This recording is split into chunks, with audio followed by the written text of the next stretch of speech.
Hi, welcome to the bathtub, where when you hear this new theme sound or theme effect, This is, excuse me, a damn fine cup of coffee.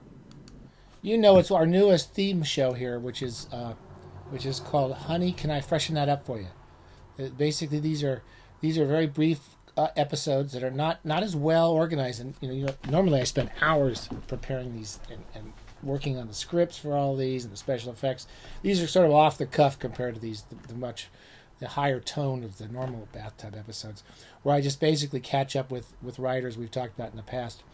Often this is because I forget what we talked about in the past. This week I wanted to just kind of touch base with Arthur Machen. We did a couple. I think we've talked about Arthur Machen a few times in the past couple of years because of the weird adventures I went through trying to write a piece about him. This is an amazing book from Tartarus Press. I don't remember if I showed it to you or not. It's called Occult Territory. I love this book, and I don't know if I can bear to keep it much longer because I have no room for it.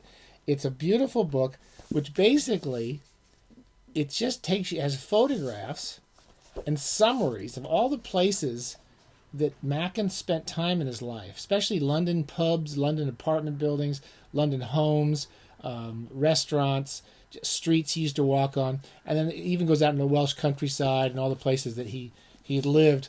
An incredible work of love edited by R.B. Russell and by the good people at Tartarus Press who do these beautiful books. Anyway, if you're a huge Machen fan, it's kind of amazing. It's all these London taverns. Almost, I must have been in most of those pubs, the ones that are still standing in London. Anyway, there's a lovely book about Arthur Machen. My Arthur Machen adventures started about 2 or 3 years ago when I was touching base with this guy St. Joshi. I'm sorry, I keep forgetting to check it. St. Yoshi. Anyway, St. does a great work, and the people at Hippocampus and Tartarus do wonderful work. And I was just learning about these writers who I'd heard about all my life. Arthur Machen I'd heard about a lot from friends of mine because when I went to London in the early '80s, my favorite thing was I would just walk. I must have I walked hundreds and hundreds and hundreds of miles every year in London. I just loved walking, particularly not just in the big shot, the tourist areas like Buckingham Palace. Those were always boring. But just the London suburbs, these really overgrown, mossy, weird little pockets and the weird little streets you would get lost in. And I would go out in the middle of the night, particularly after a couple of drinks in the pub, and I would just walk for hours. I loved walking in London. And so anyway, they told me about Machen had written these books about walking in London. And so he's always in the back of my mind. This is my copy. This is the Hippocampus. We talked about this. I did show it to you. They put all of his autobiographical writings, especially his books, The Far Off Things, Things Near and Far, and The London Adventure, these 3 autobiographies he wrote about being a poor writer in London. And they're wonderful books. And I only literally discovered them 3 years ago. I've been told about them all my life.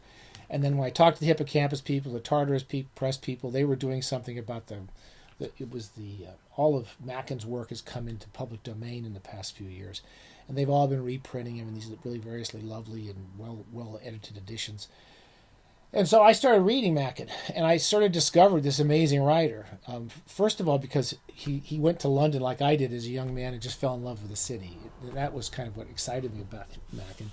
And then he wrote a lot of these horror stories that influenced a lot of people. The Great God Pan was his first big book. It's still quite a horrifying story and brilliantly told. I mean, in many ways, if you think about the famous kind of horror novels of the time, Stevenson's Dr. Jekyll and Mr. Hyde, or Oscar Wilde's The Portrait of Dorian Gray. Yeah, of course, those are really great books, but I think that this is as good, if not better. It's an amazing story. It's a long novella. And then there's another story in there, I forget, called The Red... Oh, it's 2 or 3 stories in this anthology, but it has the original... There's a picture of... Beardsley did the frontispiece for the original edition. But his books never did that well. He was associated with Oscar Wilde just when Oscar Wilde was going to jail for libel and going through all those horrible court cases near the end of his career. And Machen wrote a lot of books, was always broke, and had trouble publishing them. And then he spent years. This is another thing I identified with him. He spent years and years just rewriting stuff until he was happy with it, which was another thing that didn't help my career in many ways.